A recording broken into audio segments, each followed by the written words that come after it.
दोस्तों, हमारे देश के जो आयुर्वेदिक शास्त्र है या फिर आयुर्वेदिक चिकित्सा पद्धति के अंदर हमने देखा है कि अदरक का एक अलग सा स्थान है। उसके बेनिफिट्स बहुत से हैं। खास करके जो सर्दियों की सीजन अभी स्टार्ट है उसके अंदर अदरक यानी कि जिंजर जिसे कहते हैं इंग्लिश में, या फिर कोई आदू भी कहता है, इसके बहुत से बेनिफिट्स है। एक मसाले के रूप में होता है, लेकिन आयुर्वेदिक शास्त्र के अंदर इसके बहुत से बेनिफिट्स बताए गए हैं। आज की इस वीडियो में हम जानेंगे उसके बेनिफिट्स क्या क्या होते हैं, उसके नुकसान क्या हो सकता है, सब कुछ इस वीडियो में जानेंगे। नमस्कार दोस्तों, मेरा नाम है ऋषि पटेल, आप देख रहे हैं अध्ययन चैनल। तो चलिए शुरू करते हैं। भारत के आयुर्वेदिक ग्रंथों में अदरक को सबसे महत्वपूर्ण जड़ी बूटियों में से एक माना गया है।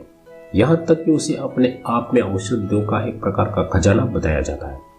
आयुर्वेदिक चिकित्सकों इसको एक शक्तिशाली पाचक के रूप में लेने की सलाह देते हैं, क्योंकि एक प्रकार का पाचक ग्रंथि को भड़काता है और भूख को बढ़ाता है।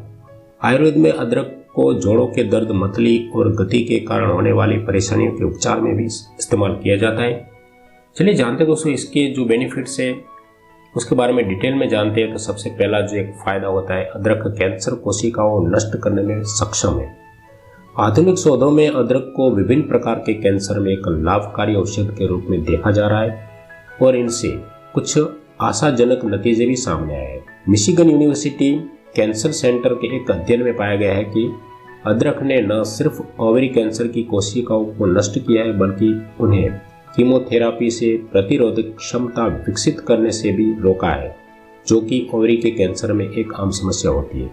इस अध्ययन में शोधकर्ताओं ने ओवरी कैंसर कोशिकाओं पर अदरक पाउडर और पानी का एक लेप लगाया। हर परीक्षण में पाया गया कि अदरक के मिश्रण के संपर्क में आने से कैंसर की कोशिकाएं नष्ट हो गई। हर कोशिकाओं ने या तो आत्महत्या कर ली, जिसे एपोप्टिसिस कहा जाता है, या फिर उन्होंने एक दूसरे पर हमला कर दिया, जिसे ऑटोफेगी कहा जाता है।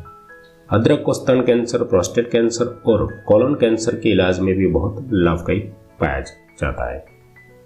उसके बाद में जो उसका नेक्स्ट बेनिफिट है, अदरक के एक मधुमेह में यानी कि डायबिटीज 2 प्रकार के जो डायबिटीज होते हैं, पेशेंट होते हैं, उसको काफ़ी फायदेमंद होता है, क्योंकि अदरक के तत्वों में इंसुलिन के प्रयोग के बिना ग्लूकोज को स्नायु कोशिकाओं तक पहुंचाने में उसको बढ़ावा देता है, मदद करता है। इस तरह इसके जो उच्च यानी हाई ब्लड शुगर को भी काबू में कर सकता है, क्योंकि जो इसके अंदर ऐसे गुण पाए जाते हैं, जो ग्लूकोज का लेवल, जो ग्लूकोज होता है, अगर बढ़ा हुआ ग्लूकोज है बॉडी के अंदर, ब्लड के अंदर, उसको कोशिकाओं तक यानी कि स्नायु कोशिकाओं तक उसको स्टोर करने का होता है, तो उसकी जो क्रिया होती है उसको बढ़ावा देता है।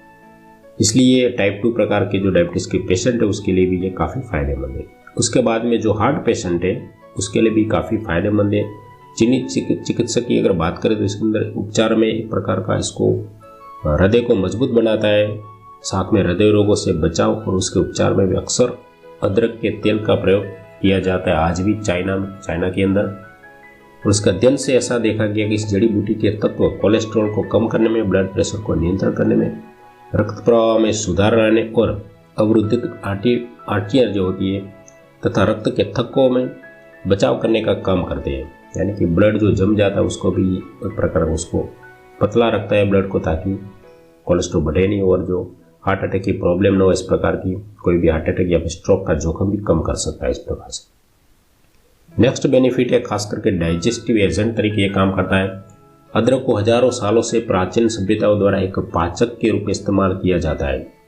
इनसे वात को दूर करने वाला तत्व, पेट की गैस को दूर करने में, पेट फूलने और उदर वायु की समस्याओं को बचाव करने के लिए इसका इस्तेमाल किया जाता है। साथ ही पेट में मरोड़ को ठीक करने वाले इसमें तत्व मांसपेशियों को आराम पहुंचाते हैं, अजीर्णता में भी राहत पहुंचाते हैं। इसके लिए आपको भोजन से पहले नमक छिड़कर अदरक के टुकड़े खाने से लार बढ़ता है, जो पाचन तंत्र में मदद करता है। इस प्रकार से आप ले सकते हैं, ताकि जो डाइजेशन की अगर प्रॉब्लम है इंडाइजेशन की, तो आप उसको बेटर इसका रिजल्ट मिल सकता है। उसका नेक्स्ट बेनिफिट है, मोशन सिकनेस को कम करता है, यानी कि अलग अलग प्रकार की जो नोसिया वोमिटिंग की प्रॉब्लम होती है उसके लिए मदद कर सकता है। खास करके देखो तो गर्भवती स्त्रियों में मॉर्निंग सिकनेस या फिर ट्रैवलिंग कर रहे हैं तभी जो प्रकार का मोशन सिकनेस होता है, इस मरीजों को ये अदरक का अगर पिलाई जाए, वो चाय के रूप में पिलाई जाए, चाय के साथ मिलाकर, तो भी काफ़ी फायदा कर सकता है।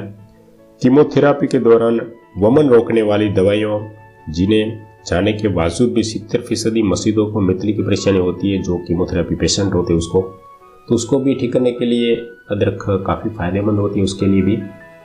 इसलिए ऐसे को भी अगर चाय पिलाई जाए अदरक वाली तो भी काफ़ी फ़ायदा करता है। नेक्स्ट जो बेनिफिट है वो अदरक का जो जोड़ों के दर्द यानी कि आर्थराइटिस की जो प्रॉब्लम होती है बड़ी उम्र में, तो उसको भी ये फ़ायदेमंद होता है। इसके अंदर देखें तो एक अदरक में एक जिंजरोल नामक एक प्रकार का असरदार पदार्थ जो पाया जाता है, जो जोड़ों और मांसपेशियों का दर्द होता है उसको कम करता है। और एक रिसर्च में ये भी पाया गया है कि अदरक गंभीर और स्थायी इन्फ्लेमेटरी रोग्स, सूजन जिसके अंदर आ जाती है, वैसे आर्थराइटिस में भी कभी कभी सूजन आ जाती है, तो वो सूजन को कम करने में भी फायदे कारक है। उसके बाद नेक्स्ट जो बेनिफिट्स का माइग्रेशन और जो मासिक दर्द के अंदर जो क्रैम्पिंग पेन होता है महिलाओं में खासकर देखते हैं, उसके लिए काफ़ी फ़ायदा करता है। किसी को माइग्रेन की समस्या है तो वो अदरक वाली अगर चाय पीते हैं तो उसको काफ़ी फ़ायदा रहता है। साथ में जो महिलाओं को होने वाला पीरियडिक पेन जिसे कहते हैं, उसके अंदर भी ये अदरक वाली अगर चाय पी या फिर अदरक का पाउडर भी अगर लेते हैं तो भी उसको फ़ायदा हो सकता है। तो इसलिए माइग्रेशन या फिर मासिक पीरियड के अंदर ये काफ़ी फ़ायदा करता है। नेक्स्ट जो इसका बेनिफिट जो अस्थमा का पेशेंट है तो उसको भी ये फ़ायदा करता है। श्वास संबंधी समस्याओं के उपचार में अदरक के तत्वों के सकारात्मक नतीजे देखे गए। शोध से ये पता चला है कि दमा के पेशेंट यानी कि अस्थमा के जो पेशेंट होते हैं उसके उपचार के इलाज में एक प्रकार का आशाजनक रिजल्ट मिलता है। तो इसके अंदर अगर उसको अदरक का एक्सट्रैक्ट मिलाकर अगर पिलाया जाए, यानी कि एक्सट्रैक्ट का निकाल कर या फिर किसी की फॉर्म में चाय के रूप में या फिर किसी भी प्रकार अगर अदरक को उसको पिलाते हैं तो उसको काफ़ी फ़ायदा रहता है। एक अध्ययन से पता चला है कि जो अस्थमा के पेशेंट को भी ये काफ़ी लाभदायक होता है। साथ में जो सीजनल सर्दी खांसी होती है उसके अंदर भी काफ़ी फ़ायदा करता है। एक प्रकार का इम्यूनिटी बूस्टर भी है, आपको इम्यूनिटी बढ़ाता है। अदरक अगर खाते हैं सर्दी जुकाम में तो आपकी इम्यूनिटी बढ़ती है, तो सर्दी जुकाम जैसी समस्या से आप लड़ सकते हैं।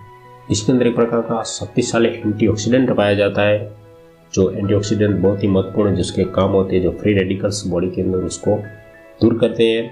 फ्री रेडिकल्स के मतलब एक प्रकार के बॉडी को, आपके शरीर को बचाते हैं फ्री रेडिकल से, मतलब दूर करके, ताकि आपकी जो सेहत बनी रहे। इसलिए एंटीऑक्सीडेंट बहुत ज़रूरी होता है हमारे बॉडी के लिए। बहुत सी बीमारी होती है जिसके अंदर एंटीऑक्सीडेंट की जरूरत पड़ती है, जैसे कैंसर, हृदय रोग, डायबिटीज़, आर्थराइटिस, अल्जाइमर्स, ऐसी बहुत सी बीमारियों से एंटीऑक्सीडेंट आपको बचाता है। तो इसलिए एंटीऑक्सीडेंट का भी एक काम करते हैं। तो इस प्रकार से दोस्तों बहुत से ऐसे बेनिफिट्स अदरक से पाए जाते हैं। अब बात करते हैं उसकी साइड इफ़ेक्ट्स या फिर कौन सी बातें ध्यान रखने वाली है अदरक की। तो सबसे पहले आता है कि 2 साल से कम उम्र के बच्चों को अदरक नहीं देनी चाहिए। आमतौर पर वयस्कों के लिए दिन में 4 ग्राम से ज़्यादा अदरक नहीं लेनी चाहिए। इसमें खाना पकाने में इस्तेमाल किया जाने वाला अदरक शामिल है। गर्भवती स्त्रियों को 1 ग्राम रोजाना अधिक से अधिक, उनसे ज़्यादा नहीं लेनी चाहिए। आप अदरक की चाय बनाने के लिए सूखे या फिर ताज़े अदरक की जड़ का इस्तेमाल कर सकते हैं और उसे रोजाना 2 से 3 बार पी सकते हैं, कोई प्रॉब्लम नहीं होगी। अत्यधिक सूजन यानी कि स्वेलिंग, इन्फ्लेमेटरी अगर प्रॉब्लम है तो इसके लिए रोजाना प्रभावित क्षेत्र पर कुछ बार अदरक के तेल की मालिश कर सकते हैं, ताकि जो स्वेलिंग कम हो सकता है। अदरक के कैप्सूल दूसरे रूपों से बेहतर लाभ देते हैं, तो अदरक के कैप्सूल बाजार में मिलते हैं, उसका भी इस्तेमाल कर सकते हैं। अदरक खून पतला करने वाली दवाइयों सहित बाकी दवाइयों के साथ परस्पर प्रभाव कर सकती है, यानी कि किसी को अगर कोलेस्ट्रॉल की मेडिसिन चालू या फिर खून पतला करने की जैसे एस्पिरिन जैसी मेडिसिन चालू हो तो डॉक्टर की सलाह लेनी जरूरी है, क्योंकि ये दोनों की इफेक्ट बढ़ सकती है।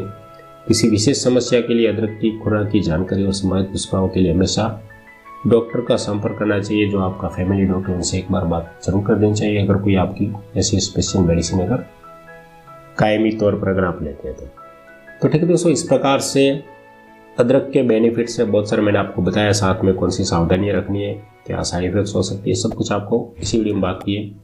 आशा करता हूँ कि इस वीडियो पसंद आएगी। कुछ कमेंट है तो कमेंट बॉक्स में लिखिए। मिलते हैं नई वीडियो के साथ, तब तक के लिए जय हिंद, जय भारत। Thanks for watching.